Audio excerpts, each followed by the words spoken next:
안녕하세요. 새로운 시선으로 세상을 읽는 행간뷰의 김선철입니다. 드디어 재건축의 운명을 가르는 결정적인 순간이 왔습니다. 바로 관리처분 단계인데요. 진짜 내 재산 가치가 얼마로 확정될지 정해지는 단계입니다. 대박 터지는 초과 이익으로 가느냐, 아니면 공포의 추가 부담금 폭탄을 맞느냐, 진짜 여기서 운명이 확 갈립니다. 많은 분들이 재건축에서 가장 무서워하는 숫자가 있습니다. 바로 재건축 부담금입니다.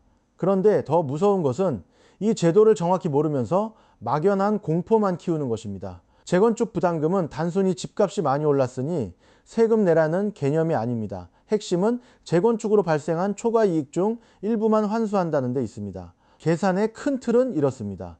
준공 시점의 주택가치에서 조합 설립인가 당시의 주택가치와 정상적인 시세 상승분, 그리고 실제 투입된 개발 비용을 빼고 남는 부분, 그게 초과 이익입니다. 쉽게 말하면 이렇습니다. 그냥 시장이 좋아서 오른 가격은 빼주고 공사비, 설계비, 금융비용처럼 실제 들어간 돈도 빼주고 그래도 남는 이익이 있으면 그 일부를 부담금으로 매기는 것입니다. 실무에서 중요한 것은 여기입니다. 조합원들은 보통 우리 단지는 부담금이 나오나 안 나오나만 묻습니다. 그런데 실무자는 그렇게 보면 안 됩니다. 부담금의 유무가 아니라 부담금이 사업성을 얼마나 깎아 먹는지를 봐야 합니다. 예를 들어 일반 분양 수입이 기대보다 줄고 공사비가 늘고 금융비용이 커지면 사업성은 나빠집니다. 그런데 반대로 준공 후 가치가 크게 뛰면 부담금이 생길 수 있습니다. 즉, 재건축 부담금은 단순 세금 문제가 아니라 사업성 분석의 마지막 변수입니다. 또 하나 중요한 부분은 1세대 1주택 장기 보유자에 대한 감경이나 고령자 납부유예 같은 장치가 있어도 그것이 부담금이 사라진다는 뜻은 아닙니다. 제도를 아는 사람은 공포에 휘둘리지 않고 모르는 사람은 소문에 휘둘립니다. 이 슬라이드에서는 한 가지만 기억하시면 됩니다. 재건축 부담금은 집값 상승 전체에 부과되는 벌금이 아니라 정상 상승분과 개발 비용을 뺀 뒤 남은 초과 이익에 대한 환수 장치라는 점입니다. 재건축 부담금에서 많은 분들이 헷갈리는 부분이 있습니다. 언제 계산되고 언제 확정되고 언제 내느냐입니다. 이 세 가지는 같은 말이 아닙니다. 첫 번째 출발점은 조합 설립 인가일입니다. 여기서부터 초과 이익 계산의 시계가 돌아가기 시작합니다. 즉, 부담금 산정의 출발선입니다. 두 번째로 중요한 시점이 사업 시행 인가 이후 예정액 통지 단계입니다. 실무에서는 이 지점이 대단히 중요합니다. 왜냐하면 아직 최종 부담금은 아니지만 이때 처음으로 우리 단지의 부담금이 어느 정도 수준으로 보인다는 숫자가 시장에 퍼지기 때문입니다. 여기서부터 조합 내부 갈등이 생깁니다. 예상보다 너무 큰데 사업성이 나빠지는 것 아니냐? 분양가로 흡수 가능한가? 이런 말들이 나오기 시작합니다. 세 번째는 준공인가일입니다. 이 시점이 부가 종료 시점입니다. 쉽게 말해 초과 이익 계산의 결승선입니다. 네 번째가 최종 부가입니다. 이때 비로소 실제 부담금이 확정됩니다. 실무적으로는 여기서 중요한 판단이 필요합니다. 부담금은 마지막에 갑자기 하늘에서 떨어지는 고지서가 아닙니다. 예정액 통지가 나오는 순간부터 이미 시장은 반응하고 조합원 심리도 흔들리고 사업성 평가도 다시 해야 합니다. 그래서 잘하는 조합과 못하는 조합의 차이는 여기서 납니다. 못하는 곳은 최종 통지만 기다립니다. 잘하는 곳은 예정의 단계에서부터 사업성을 재점검하고 조합원들에게 충분한 설명을 통해 동의를 구하고 전략적 분양가 책정을 검토합니다. 그리고 선제적 비용 관리로 비용 최소화를 실행합니다. 정리하면 이렇습니다. 산정은 먼저 시작되고 예정액은 중간에 보이고 최종 부가는 준공 뒤에 확정됩니다. 실무는 마지막 고지서가 아니라 중간 신호를 읽는 싸움입니다. 분양 신청이 끝나면 재건축은 이제 절차의 단계에서 숫자의 단계로 들어갑니다. 그리고 그 숫자를 확정하는 문서가 바로 관리처분 계획입니다. 저는 이 단계를 이렇게 설명합니다. 재건축의 관리처분 계획은 조합원별 경제적 운명을 적어놓은 판결문이라고요.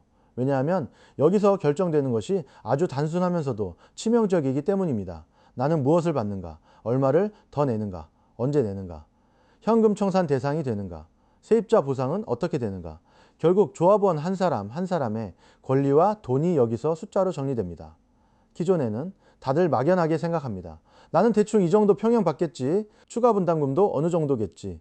그런데 관리처분으로 넘어오면 그 막연함이 사라집니다. 희망이 아니라 계산식이 등장합니다. 이 단계에서 꼭 봐야 할 실무 포인트는 세 가지입니다. 첫째, 종전자산 평가가 적정한가입니다. 내 기존 집과 토지가 얼마로 평가되는지에 따라 모든 출발점이 달라집니다. 출발값이 낮게 잡히면 뒤에서 아무리 좋은 평형을 받아도 불만이 생깁니다. 둘째, 새 자산 추산액과 사업비가 현실적인가입니다. 공사비, 금융비용, 각종 사업비가 과소 추정되면 처음엔 좋아 보이지만 나중에 추가 분담금 폭탄으로 돌아옵니다. 셋째, 배정의 형평성이 맞는가입니다. 비슷한 자산을 가진 조합원들 사이에 왜 누구는 유리하고 누구는 불리한지 이 부분이 불투명하면 바로 분쟁으로 갑니다. 결국 관리처분 계획은 단순한 행정문서가 아닙니다. 조합원의 권리 배분표이자 돈의 계산서입니다. 이 단계에서 숫자를 못 읽으면 재건축 전체를 잘못 읽게 됩니다. 재건축 초기에는 늘 꿈이 많습니다. 우리 단지는 좋아질 것이다. 새 아파트가 들어설 것이다. 가치가 올라갈 것이다. 그런데 관리처분 총회에 오면 그 꿈은 숫자로 바뀝니다. 그리고 많은 갈등이 바로 이때 터집니다. 왜냐하면 관리처분 총회는 처음으로 조합원들이 내 종전자산 가격, 내 배정 평형, 내 추가 분담금, 내 납부 시기를 구체적인 숫자로 마주하는 자리이기 때문입니다. 이전까지는 대충 이 정도라는 말이 통했을 수 있습니다. 하지만 관리처분 총회에서는 더 이상 통하지 않습니다. 누군가는 생각보다 분담금이 적어서 안도하고 누군가는 예상보다 커서 분노합니다. 이 순간부터 조합의 분위기가 갈립니다. 실무에서 정말 중요한 것은 총회 하루가 아닙니다. 총회 전 준비입니다. 잘하는 조합은 총회 전에 종전자산 평가에 대한 설명, 분담금 산식에 대한 안내, 왜 평형 배정이 이렇게 되었는지에 대한 논리, 사업비 변동 사유를 충분히 설명합니다. 못하는 조합은 자료만 던집니다. 그러면 총회장은 설명의 자리가 아니라 항의의 자리가 됩니다. 대표적인 분쟁 포인트도 늘 비슷합니다. 왜 내 평가 금액이 이렇게 낮습니까? 왜 저 사람은 같은 면적인데 더 유리합니까? 왜 사업비가 처음보다 늘었습니까? 추정 분담금과 지금 숫자가 왜 다릅니까? 그래서 관리처분 총회는 단순한 의결 절차가 아닙니다. 숫자에 대한 신뢰를 확보하는 시험대입니다. 이 신뢰를 잃으면 인가 이후에도 계속 소송과 민원이 따라옵니다. 한마디로 정리하면 관리처분 총회는 재건축의 낭만이 끝나고 현실의 계산서가 시작되는 순간입니다. 이제부터는 진짜로 되돌리기 어려운 단계에 들어갑니다.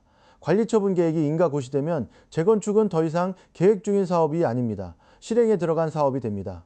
조합원 입장에서 가장 중요한 변화는 권리의 정지입니다. 이전 고시 전까지 종전부동산을 예전처럼 자유롭게 사용하거나 수익하는 것이 제한됩니다. 즉, 내 집이라고 해서 끝까지 내 마음대로 쓰는 단계가 아니라는 뜻입니다. 실무적으로 이 지점이 왜 중요하냐면 이전까지는 아직 조정이나 협의의 여지가 있었다면 인가 고시 이후에는 이주와 철거를 전제로 한 집행력이 매우 강해지기 때문입니다. 그래서 2단계 직전 조합원이 반드시 확인해야 할 것이 있습니다. 첫째, 내 분담금과 납부 시기를 정확히 이해했는가? 둘째, 내 배정 자산과 권리관계에 오해가 없는가? 셋째, 세입자 전세권 등 실제 점유관계 문제가 정리되었는가? 이걸 모르고 넘어가면 나중에는 몰랐다가 통하지 않습니다. 왜냐하면 사업은 이미 실행 국면으로 들어갔기 때문입니다. 관리처분계획, 인가고시는 행정 절차 하나가 아닙니다. 권리가 멈추고 이주와 철거가 현실이 되는 분기점입니다. 자, 이제 재건축의 복잡한 절차가 끝났다고 생각하시나요? 아닙니다. 진짜 눈에 보이는 싸움은 지금부터입니다. 우리가 오랫동안 기다려온 이주, 철거 및 착공, 그리고 입주 이후 최종 청산까지 재건축의 진짜 결말을 다루는 마지막 6부에서 뵙겠습니다. 지금까지 행간뷰의 김선철이었습니다. 감사합니다.